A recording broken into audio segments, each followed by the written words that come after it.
A CEO answers a hospital emergency, then learns his ex is giving birth. Hello everyone. Before we begin today's story, I have a small favor to ask. Please hit subscribe and turn on the notification bell so you never miss our channel's new videos. It is quick, free, and the best way to support us in bringing you more dramatic stories. Your support truly means the world to us.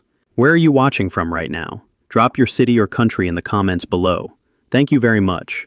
Now, let us return to our main character. It is just after midnight, when the hospital lights flare brighter than usual, washing the long corridors in a sharp white glow. Monitors beep in uneven rhythms. Nurses move fast, their shoes echoing against the tile floor. Somewhere down the hall, a stretcher rushes past, wheels rattling, voices calling out numbers and instructions. Ethan Cole steps through the automatic doors with his phone still pressed to his ear. He is not dressed like a man who planned to be here tonight. His suit jacket is unbuttoned, his tie loosened, his dark hair slightly out of place. Just 30 minutes ago, he was in a boardroom across town, closing a multi-million-dollar deal. Now, he is walking into chaos. "This is Ethan," he says firmly into the phone. "I am on site. What is the situation?" Ethan is the chief executive officer of Cole Medical Holdings, the private group that owns and funds this hospital. When something goes wrong here, the call goes to him. Not because he is a doctor, but because when systems break, he fixes them. "The labor and delivery wing is overwhelmed," a trembling voice answers. "Power fluctuation in one operating room, 2 emergency admissions at once, and 1 patient with no listed next of kin. We need executive authorization for immediate intervention." "I am already here," Ethan says. "Route me to labor and delivery." He ends the call and moves faster. As he walks, fragments of sound hit him from every direction. A woman crying out in pain. A doctor snapping orders. A baby crying somewhere behind a closed door. The smell of antiseptic hangs heavy in the air. Ethan keeps his focus forward. This is what he does. He shows up when everything is on the edge. A charge nurse meets him at the entrance to the wing. "Thank you for coming so quickly, Mr. Cole," she says, relief flashing across her face. "We have a patient in active labor with complications. Blood pressure is unstable. Heart rate is spiking. She came in alone." Ethan nods once. "What do you need from me?" "We need approval to move her to the surgical suite and call in an additional attending obstetrician." "Do it," Ethan says without hesitation. "Whatever she needs." The nurse turns to rush away, then pauses. "Sir, there is something you should know." Ethan follows her toward the delivery room, his footsteps slowing slightly. "Tell me." The nurse hesitates, glancing at the door ahead. The patient asked for no family to be contacted. She seemed frightened. But when she gave her name, it sounded familiar. The words barely register. Ethan is already reaching for the door handle. "Sir," the nurse says softly. "Her name is Claire Morgan." Ethan freezes. For a moment, the noise of the hospital fades into a dull hum, like he is underwater. That name pulls him backward in time, years in an instant. Late-night arguments, promises made and broken.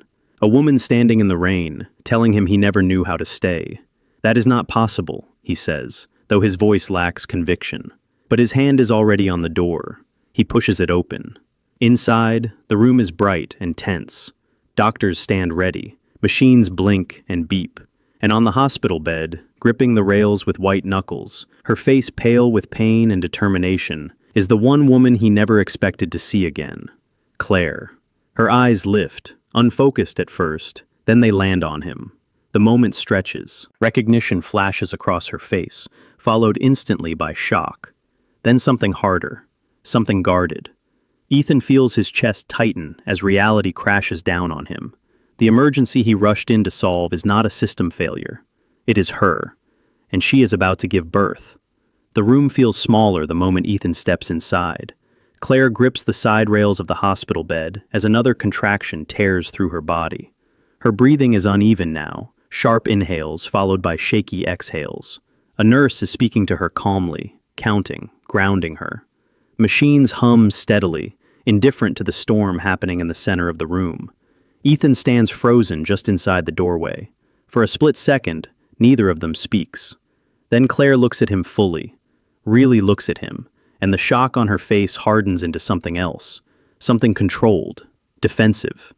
"What are you doing here?" she asks, her voice strained, not just from pain. Ethan opens his mouth, but nothing comes out.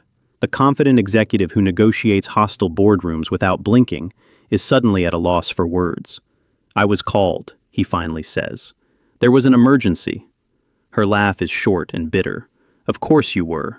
Another contraction hits. Claire squeezes her eyes shut, a low sound escaping her throat as she rides it out.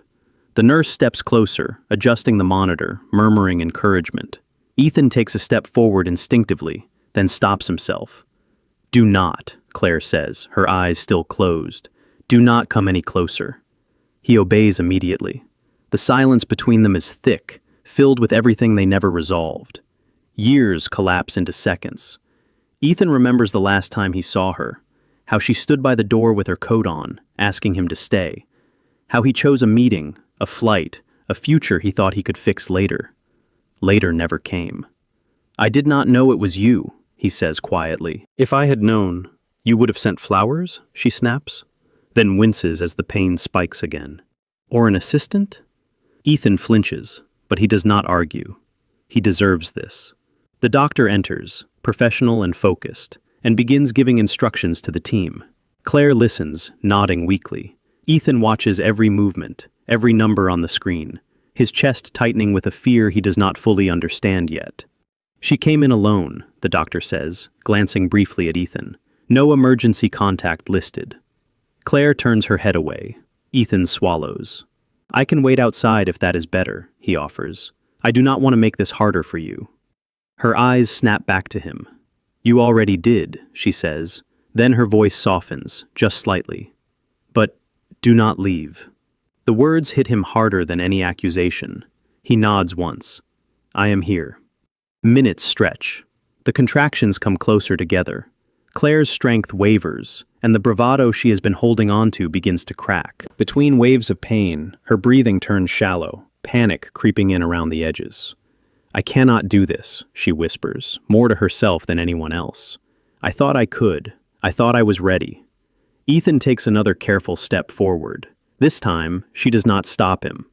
"You are doing it," he says gently. "You are already doing it." She looks at him, really looks at him now, as if searching for something familiar, something dependable. "You always say the right thing in a crisis," she murmurs. "That was never the problem." Another contraction builds, stronger than the last. Claire cries out, tears spilling freely now. Without thinking, Ethan reaches for her hand. She hesitates for half a second, then she lets him hold it. Her grip is fierce, nails digging into his skin, and he does not pull away. He welcomes the pain. It reminds him he is present. It reminds him this is real. "I never planned to call you," she says through clenched teeth. "I did not want you to feel obligated." "This is not obligation," Ethan says, his voice low and steady. "This is me showing up." Her eyes flick to his, searching for truth. The monitor beeps faster. The doctor looks between them, then back to Claire. "We are getting close," she says. "Stay with me." Ethan tightens his grip on Claire's hand. For the first time in years, he is exactly where he is supposed to be, and he has no idea what is waiting for him on the other side of this moment. The rhythm of the room settles into something tense but controlled. Claire's breathing evens out slightly after the last contraction fades. Sweat beads along her hairline. The nurse wipes her forehead gently, murmuring reassurance. The doctor adjusts the monitor and steps aside, giving them a brief pocket of quiet. Ethan is still holding Claire's hand. He does not realize how tightly until his fingers begin to ache. He loosens his grip a little, afraid he might be hurting her, but she tightens her hold in response, anchoring him in place. "Do not let go," she says softly, her eyes still closed. "I will not," he answers without hesitation. For a moment, neither of them speaks. The machines continue their steady beeping, marking time. Outside the room, footsteps pass, voices rise and fall, but in here, everything narrows to breath and heartbeat. Claire opens her eyes again and stares at the ceiling. "You always came when something was breaking," she says quietly. "A deal, a company, a crisis." Ethan swallows. He knows where this is going.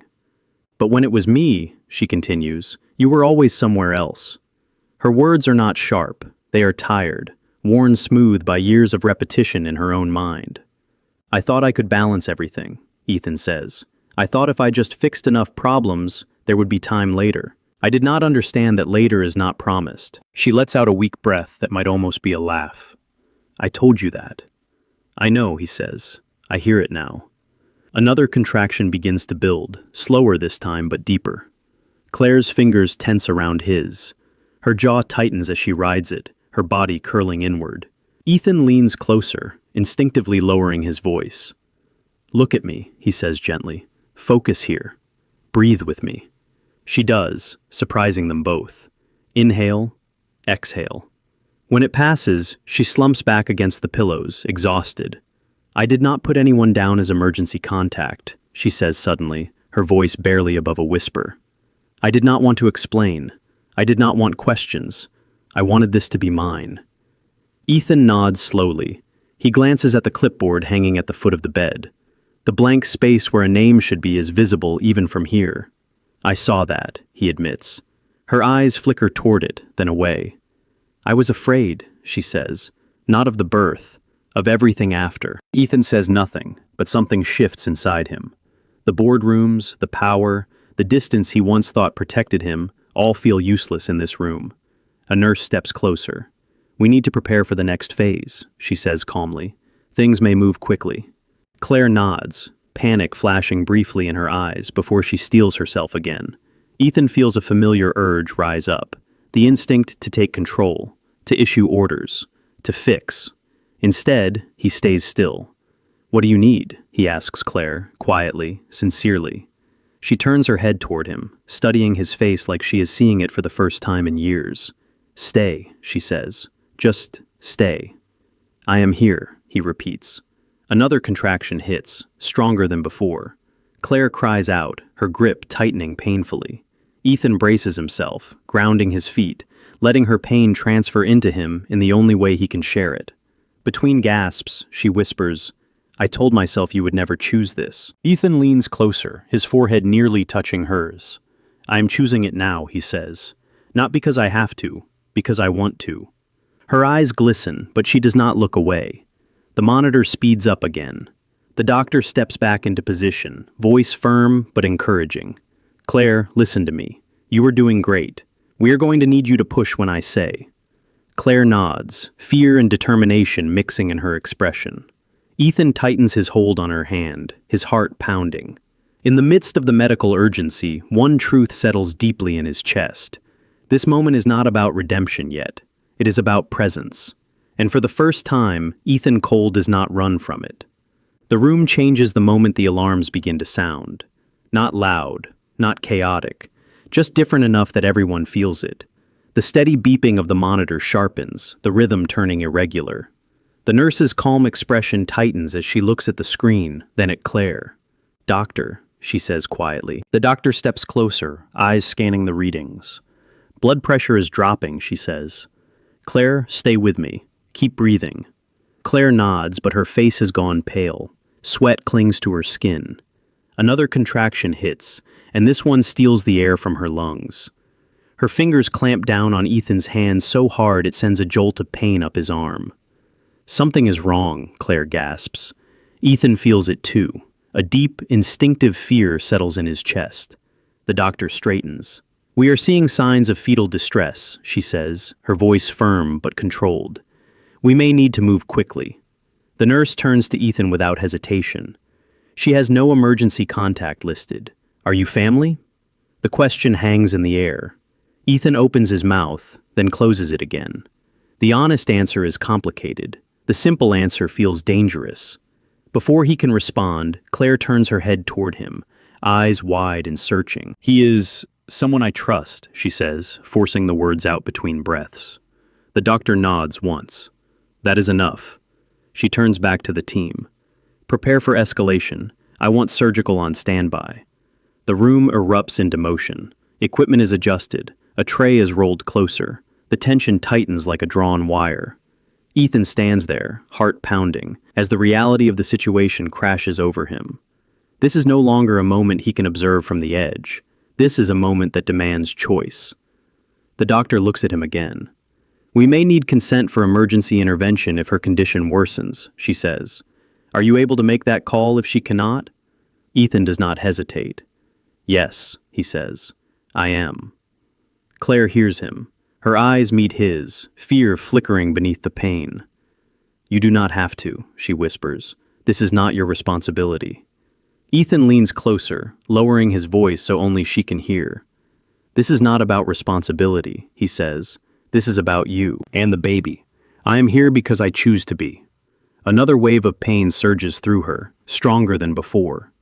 She cries out, her body tensing, and the monitor responds with sharp, urgent beeps. Claire, the doctor says, I need you to focus. Listen to my voice. The nurse adjusts the intravenous line. Blood pressure is continuing to fall. Ethan feels helpless in a way he has never known. There is no deal to renegotiate, no lever to pull. All he can do is stay exactly where he is. Claire's breathing becomes erratic. Tears spill down her temples, soaking into the pillow beneath her head. I am scared, she admits, her voice breaking. Ethan tightens his grip on her hand, grounding both of them. I know, he says, but you are not alone. Look at me. I am right here.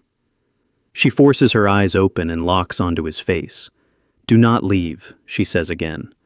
I am not going anywhere, he promises. The doctor glances between them, then back to the monitors. All right, she says. Claire, when the next contraction comes, I need you to push. We are going to do this together. The next contraction hits hard and fast. Claire screams, the sound raw and unfiltered. Ethan braces himself, holding her hand, letting her anchor herself to him. The room is fully focused now. Every person knows their role. The tension is sharp, controlled, purposeful. Ethan's mind races, but one thought cuts through everything else. This is the moment he never showed up for before. This is the moment he cannot afford to fail again. As the doctor gives instructions and the nurses move in perfect coordination, Ethan stays exactly where he is, his presence steady, his voice calm, his hand locked with hers. Whatever happens next, he will face it with her. Not as a chief executive officer, not as the man who always left, but as the man who finally stayed. The moment stretches, suspended between fear and hope. Push, the doctor says firmly. Claire, now. Claire's body tightens as she gathers what little strength she has left. Her face twists with pain, her breath catching as she bears down. The room holds still, every person focused on the same fragile outcome. Ethan leans in closer, his voice steady even as his heart pounds violently in his chest. You are doing it, he says softly. You are stronger than you think. I am right here. Claire cries out, her grip crushing his hand. Another push, then another. Her breathing turns ragged, tears streaking down her face as exhaustion threatens to pull her under. I cannot, she gasps. I cannot do another one. Yes, you can, Ethan says, without raising his voice. You already are. The monitor spikes, then dips. The nurse glances at the screen, then at the doctor. Come on, Claire, the doctor urges. One more, just one more. Claire shakes her head weakly, panic flashing across her face. I am scared, she whispers. Ethan lowers his forehead until it nearly touches hers. So am I, he admits, but we will be scared together. She looks at him, truly looks at him, as if anchoring herself to the sound of his voice. Slowly, she nods. The next contraction crashes through her like a wave. Claire screams, every ounce of strength pouring into that single moment. Ethan holds her hand, his arm trembling, his breath shallow, feeling utterly helpless and completely present at the same time. Push, the doctor says again. That is it, keep going. Seconds feel like minutes, then suddenly, everything changes. I see the head, the doctor says. The nurse leans in, eyes bright. Almost there, Claire. One final push, a sharp cry. Then, a sound cuts through the tension. Thin at first, fragile, then unmistakable, a baby's cry. The room exhales all at once. Claire collapses back against the pillows, sobbing, her chest heaving as relief floods her body. The doctor moves quickly, hands practiced and sure, lifting the tiny, wriggling form into view. We have a baby, she announces. Ethan freezes. The sound hits him like nothing else ever has. Not applause, not victory, not power. Life. He feels his throat tighten, tears blurring his vision as the reality crashes over him. The nurse wraps the baby carefully and brings the bundle closer to Claire. Your baby is doing well, she says gently. Claire lets out a broken laugh through her tears. "Are they okay?" she asks, her voice trembling. "They are strong," the doctor says. "Both of you are." The nurse places the baby against Claire's chest. The crying softens, then settles into quiet breaths. Claire looks down, awe spreading across her face as she takes in every detail. Tiny fingers, a small, perfect nose, life she carried alone for so long. Ethan watches, his heart breaking open in a way he did not know was possible. The doctor turns to him. "Sir," she says quietly, "you can come closer if you want." Ethan hesitates, suddenly unsure of himself. Claire lifts her gaze and meets his eyes. "Come here," she says softly. He steps forward, slowly, as if afraid the moment might shatter if he moves too fast. He stands beside the bed, looking down at the baby nestled against Claire's chest. For a long moment, he cannot speak. That is a miracle," he finally whispers. Claire nods, tears slipping down her cheeks. "Yes," she says, "it is." The baby stirs, making a small sound, and Ethan's breath catches. In that instant, everything else fades away. The boardrooms, the deals, the years he lost. All that remains is this moment, a life born, and a man standing on the edge of something that will change him forever. The room grows quieter after the baby is settled against Claire's chest. The urgency fades, replaced by something fragile and sacred. The nurses move with softer steps now, adjusting blankets, checking vitals, lowering their voices as if afraid to disturb the peace that has finally arrived. Claire exhales slowly, her body trembling from exhaustion. The pain is still there, but it has shifted, dulled by relief and disbelief. Ethan remains beside the bed, his hands hanging uselessly at his sides. He does not know where to put them. He does not know where he belongs in this moment. The baby lets out a small sound, then settles again. Claire watches the tiny rise and fall of that chest, tears streaming silently down her face. "I was not supposed to let you see this," she says at last. Ethan looks at her. "Why?" She swallows. Her throat tightens. "Because this was the part of my life I built without you." He nods slowly, accepting the weight of her words.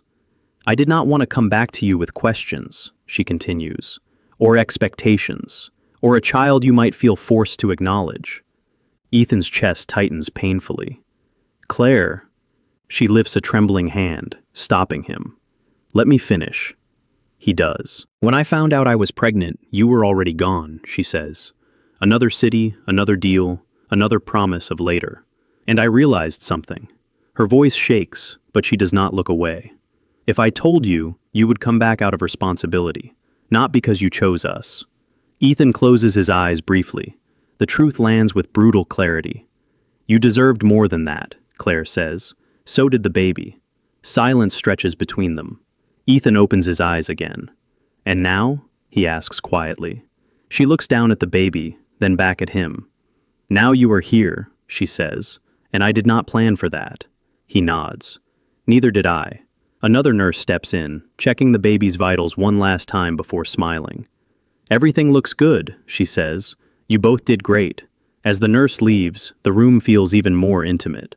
Claire shifts slightly, wincing. Ethan moves instinctively, steadying her pillow without touching her skin. "You do not have to do that," she says softly. "I know," he replies. "I want to." She studies his face. "Do you remember what you said the last time we talked?"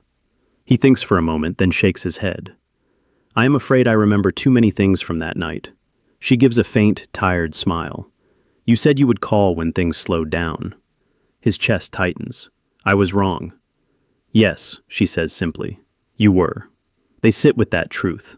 Then Claire takes a slow breath. "I did not lie on the forms," she says.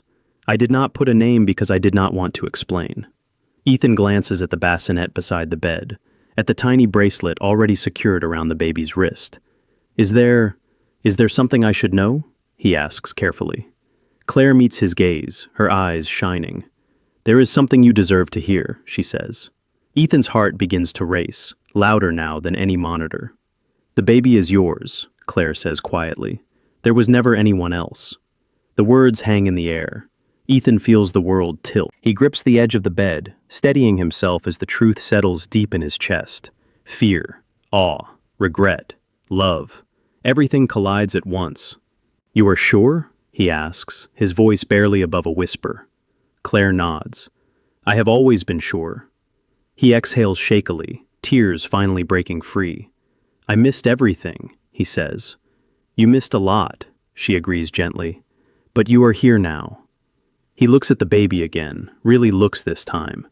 The shape of the nose, the curve of the mouth, something unmistakably familiar. Can I? His voice breaks. Can I stay? Claire does not answer right away. Then she shifts slightly and nods toward the empty chair beside the bed. Sit, she says. Let us take this one moment at a time. Ethan sits down, his heart pounding, his life irrevocably changed. For the first time, the future is no longer something he controls. It is something he must earn. The night deepens around the hospital, and with it comes a quieter kind of tension. The lights in Claire's room are dimmed now. The machines hum softly, no longer urgent, just watchful. The baby sleeps in the bassinet beside the bed, swaddled tightly, one tiny hand peeking out from the blanket. Ethan sits in the chair Claire offered him, his elbows resting on his knees, his hands clasped together. He has not moved much since he sat down. It is as if any sudden motion might shatter the fragile balance of this moment. Claire watches him from the bed. You look like you are waiting for a verdict, she says softly. He lifts his head. In a way, I am. She studies his face, then looks toward the baby. This is not a courtroom, she says. No one is on trial. Ethan exhales slowly. It feels like one inside my head. He stands and walks toward the window, stopping just short of the glass. The city lights glow outside, distant and indifferent. For years, that view meant success to him. Control, direction. Tonight, it feels small. I have built my entire life on being decisive, he says, his back still turned to her. I make choices quickly. I live with the consequences later. Claire remains quiet, letting him speak. But this, he continues, his voice tightening, this is different. I cannot fix what I missed. I cannot negotiate time. He turns back to her. I do not know how to step into this without hurting you again. Claire's expression softens, but her guard does not drop completely. You already hurt me, she says gently. The question is whether you are willing to stop running from that. Ethan nods. I am. She raises an eyebrow. That is easy to say in a hospital room. I know, he replies, which is why I am not asking for forgiveness. I am asking for honesty. She waits. I want to be part of the baby's life, he says carefully. Not because I am the father on paper, but because I want to learn how to be present, even when it is uncomfortable, even when I am afraid. Claire looks away toward the bassinet. You do not get to decide that alone, she says. I know, Ethan replies immediately. That is why I am here, not to claim anything, but to show you I am willing to do the work. The baby stirs slightly, making a small sound. Claire's attention shifts instantly, her hand reaching out instinctively toward the bassinet. The baby settles again. You missed the hardest parts, she says quietly. The sickness, the fear, the nights I sat awake wondering how I would do this alone. Ethan's chest tightens. I know. You did not hear the first heartbeat, she continues. You were not there when I almost panicked during the first ultrasound. I know, he repeats, his voice thick. She finally looks at him again. So you need to understand something. If you stay, you do not get to disappear again when things become inconvenient. He meets her gaze. I will not. Claire does not respond right away. She watches him closely, as if searching for cracks, for old habits. What about your life? She asks. Your company, your travel, your control. Ethan lets out a quiet breath. I built all of that believing it would give me purpose. Tonight showed me how empty that belief was. He takes a step closer, stopping at the foot of the bed. If I stay, it will be because this matters more. Claire absorbs his words, her expression unreadable. This is not about us, she says slowly. At least not yet. I understand, Ethan says. This is about earning trust, one day at a time. The room grows still again. Finally, Claire nods once. You can stay tonight, she says. That is all I can offer right now. Ethan's shoulders sag with relief he did not realize he was holding. That is enough, he says quietly. He sits back down, closer this time, his eyes drifting to the sleeping baby. Outside, the city keeps moving. Inside the room, a different kind of test has begun, and Ethan knows this one cannot be passed with words alone. Morning arrives quietly, filtered through the narrow hospital window. The city outside wakes up, unaware that inside this room, an entire world has shifted. Ethan has not slept. He sits in the same chair, his jacket folded over the back, his tie gone. His eyes are tired, but his posture is steady. Every time the baby stirs, his attention snaps back instantly, alert and focused in a way no board meeting ever required. Claire watches him from the bed. "You can go home," she says softly. "You look exhausted." Ethan shakes his head. "I am fine." She almost smiles. Almost. A nurse enters to check vitals, speaking gently, efficiently. She glances at Ethan and nods once, a silent acknowledgement. He has not left. That matters here. When the nurse leaves, Ethan stands and approaches the bassinet slowly, as if asking permission from the room itself. "May I?" he asks Claire. She studies him for a moment, then nods. He reaches down carefully, lifting the baby with deliberate, almost reverent movements. The baby squirms slightly, then settles against his chest, warm and impossibly small. Ethan freezes again, but this time it is different. His breath catches, his shoulders soften. Something unspoken breaks open inside him. "Hello?" he whispers. "I am here." The baby makes a soft sound, one tiny hand curling against his shirt. Claire turns her head away, blinking rapidly. Over the next hours, Ethan does not try to take control. He does not offer solutions. He listens. When the doctor explains recovery steps, he listens. When the nurse demonstrates how to hold the baby properly, he watches closely and tries again when he does it wrong.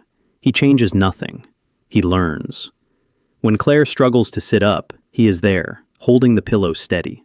When the baby cries, he waits, letting Claire decide, not stepping in unless she asks.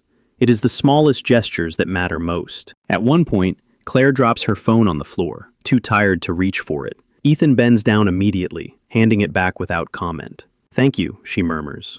"You do not have to thank me," he replies. "This is where I am supposed to be." Later, a social worker stops by with paperwork. Ethan reads quietly, then sets it aside. "This is your call," he says to Claire. "Every decision." She looks at him carefully. "You are not afraid of being left out." "I am afraid of repeating old patterns," he answers honestly. "That is why I am doing this differently." The afternoon passes slowly. Claire sleeps in short intervals. Ethan remains nearby, sometimes holding the baby, sometimes simply watching. There is no grand apology, no dramatic promise, just consistency. As evening approaches, Claire wakes to find Ethan still there, rocking the baby gently by the window. "You are still here," she says. He turns, surprised by the weight of her words. "I said I would stay." She studies him, searching for the man she loved and the man who hurt her. What she sees instead is someone quieter, more careful. "This does not fix everything," she says. "I know," Ethan replies. "I am not here to fix. I am here to learn." She nods slowly. For the first time, the tension in her shoulders eases. Outside, the sun begins to set, casting warm light across the room. Inside, healing does not arrive all at once. It arrives in small, deliberate choices. And for the first time, Ethan chooses the moment over the future, presence over power. It is not redemption yet, but it is the beginning. The hospital room feels different on the third morning. The sharp edges of urgency are gone, replaced by soft routines and quiet rhythms. The machines have been disconnected. The door is left slightly open. Sunlight spills across the floor in a warm, forgiving glow. Claire sits upright now, a blanket around her shoulders, her color slowly returning. The baby sleeps peacefully in her arms, breathing slow and even. Ethan stands nearby, carefully folding a tiny blanket, with more focus than he ever gave a financial report. "They will discharge us this afternoon," Claire says, her voice calm but thoughtful. Ethan nods. "I cleared my schedule." She looks up at him. "For how long?" He meets her gaze without hesitation. "As long as you will allow." She studies his face, searching for ambition, urgency, an escape route. She finds none. The nurse returns briefly with final instructions, smiling as she watches the scene before her. "You both did well," she says warmly. Then she leaves them alone. Silence settles again, comfortable now. Claire adjusts the baby gently, then looks at Ethan. "I am going home with my sister," she says. I need support, stability. That makes sense, he replies. I will not interfere. Her brow furrows slightly. That is not what I meant. Ethan waits. You can visit, she continues. You can help. But we will set boundaries. He nods. Whatever you need. She exhales, tension leaving her shoulders. I never wanted a perfect life, she says quietly. I wanted someone who would stay when things were hard. Ethan swallows. I know. She shifts the baby slightly and extends the small bundle toward him. Do you want to hold them again? She asks. He steps forward carefully and takes the baby into his arms. The weight is light, but the meaning is overwhelming. He looks down, his voice barely a whisper. I will not disappear again. Claire watches him closely. Do not promise forever, she says. Promise today. He nods. I promise today. Later, as they prepare to leave, Ethan carries the bag. Claire walks slowly beside him, the baby secure against her chest. At the hospital doors, they pause. This does not mean everything is fixed, Claire says. I know, Ethan replies. It means we are starting honestly. She considers that. Then she nods. Outside, the city feels louder, brighter. Life continues as it always has, but for Ethan, something fundamental has shifted. He does not rush ahead, he walks beside them. As they reach the car, Claire stops and looks at him once more. This will take time, she says. I am not in a hurry anymore, he answers. She opens the car door. Ethan watches them settle inside, his heart full and unsteady. For the first time in his life, success does not look like expansion. It looks like presence. As the car pulls away, Ethan does not feel left behind. He feels invited, and this time, he knows exactly where he belongs.